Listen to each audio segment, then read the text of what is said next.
為同你哋嚟到身後嘅呢一個寺廟非常之勁嚇，佢係泰國嘅一個2級皇家寺廟，咁亦都叫做金樽寺啦。咁點解會嚟呢度咧？係因為你哋好中意蟲笛，因為呢度其中係有9大聖地亞贊多師傅做嘅蟲笛，亦都係全泰第一嘅，所以你哋咁中意蟲笛嘅朋友仔，今日帶你參觀一下啦。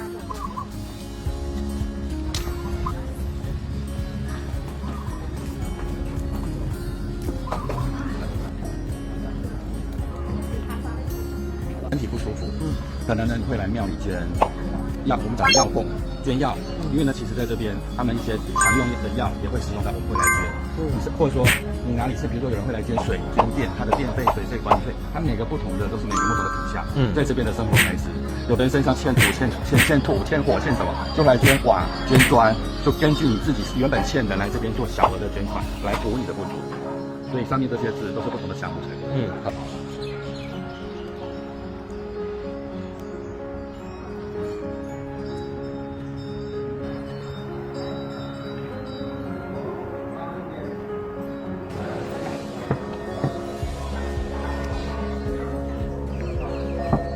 呢度咧點解要而家做呢個敲鐘嘅行為咧？首先咧係因為呢度亦都係叫做金鐘寺，其實金鐘寺嘅來源就係當時咧有佢哋喺呢個寺廟裏邊去挖到一個鐘啊，好清楚嘅鐘，咁然之後將呢個鐘咧就擺咗喺個寺廟度，咁後尾延伸成咗就叫做金鐘寺啦。所以嚟到呢度必須要去敲呢個鐘，咁啊圍繞一圈敲一次，咁啊好運綿綿，衰運全部走啦 ，OK 各位朋友。咁而家所講咧，好啦，因為旁邊好曬，我又冇藥物嘅，而家我同你哋行一圈，敲足一圈。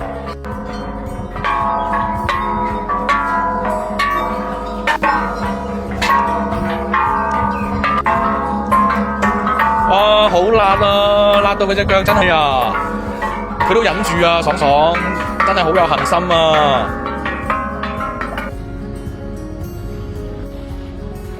爽爽依家來放生，咁就呢個係北瓜。水龜係代表平安長壽，鯉魚係代表大富大貴。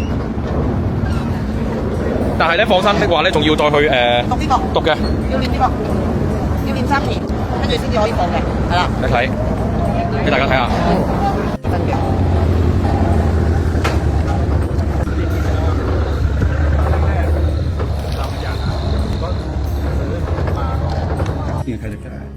我話俾你望下啦，嗱呢個，有160年㗎啦呢一張，你睇下160年嘅歷史。你睇都睇唔到呢個蟲已經係。真係我對都對唔到焦嘅啫，得啦。